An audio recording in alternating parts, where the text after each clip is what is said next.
Welcome to food X channel. இன்னைக்கு நம்ம என்ன டிஷ் பண்ண போறோம்னா கோபி பராத்தா செய்ய போறோம். அதில் இதில் உப்பு போட்டுக்கோங்க,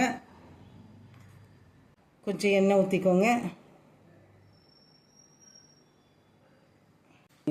கொஞ்சம் ஓமம் போட்டிருக்கேன். இது வேணுன்றவங்க போட்டுக்கோங்க, வேண்டான்றவங்க விட்டுடலாம்.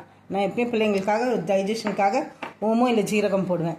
அவ்வளோதான். இதை நம்ம நார்மல் இதை நல்லா மிக்ஸ் பண்ணிவிட்டு நம்ம நார்மல் வாட்டர் ஊற்றி சப்பாத்தி டோவுக்கு பண்ணிடலாம். இப்போ நம்ம பரோட்டா எப்படி பண்ணுறதுன்னு பார்க்கலாம். இப்போ ஒரு பால் சைஸ் ஒரு சப்பாத்தி டோவை எடுத்துக்கோங்க. இப்போ ஃபுட் ப்ராசஸர் இருக்கோங்க, இதில் போட்டுக்கோங்க. இப்போது ஒரு வெங்காயம், ஒரு பச்சை மிளகாய் போட்டிருக்கேன், 4 பல் பூண்டு, ஒரு சின்ன பீஸ் ஜிஞ்சர் போட்டிருக்கேன், கொத்தமல்லி போட்டிருக்கேன், காலிஃப்ளவர் 1 கப் போட்டிருக்கேன். இதை நம்ம ஃபுட் ப்ராசஸரில் போட்டு எடுத்துகிட்டு வந்துடுறேன். இப்போ இந்த பொடியாக நறுக்குன்னா காலிஃப்ளவர் எடுத்து போட்டுக்கிறோம்.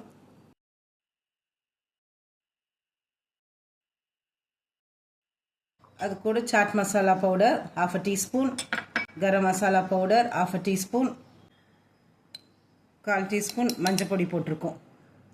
இது மிக்ஸ் பண்ணிடலாம். இது ஸ்டஃபிங்க்கு வேண்டியது. உப்பு கொஞ்சம் 1/4 டீஸ்பூன், 1/4 டீஸ்பூன் உப்பு போட்டிருக்கோம்.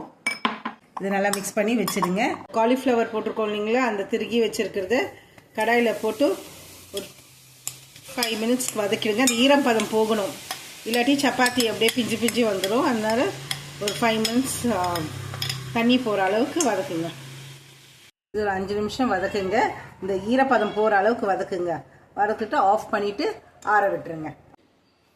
கொஞ்சம் மாவு போட்டு திக்காக ரோல் பண்ணோம். நம்ம நார்மல் சப்பாத்தி மாதிரி மெலிசாக பண்ணக்கூடாது, கொஞ்சம் திக்காக பண்ணிடுங்க. இந்த மாதிரி திக்காக இருக்கணும். ரொம்ப மெலிஸ் பண்ணிட்டீங்கன்னா ஸ்டஃபிங்ஸ் எல்லாம் வெளியே வந்துடும். இதான் இப்போ நம்ம செஞ்சு வச்சுருக்கோங்க இல்லையா, அந்த காலிஃப்ளவர் அந்த மசாலா கொஞ்சம் உள்ளே வச்சுருக்கோம். ஒரு 1 ஸ்பூன் வச்சுக்கோங்க, 1 டீஸ்பூன் அளவு வச்சுட்டு இப்போ இதை வந்து ஒரு பேக் ஆட்டம், ஒரு பவுச் ஆட்டம் இப்படி பிடிச்சிருங்க. அவ்வளோதான். இந்த மாதிரி பண்ணிட்டீங்கன்னா இப்போ இதை மாவு போட்டு டஸ்ட் பண்ணிவிட்டு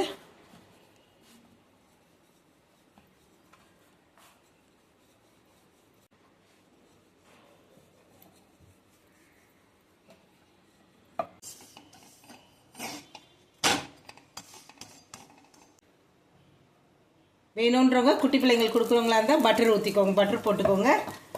பட்டர் போட்டுட்டு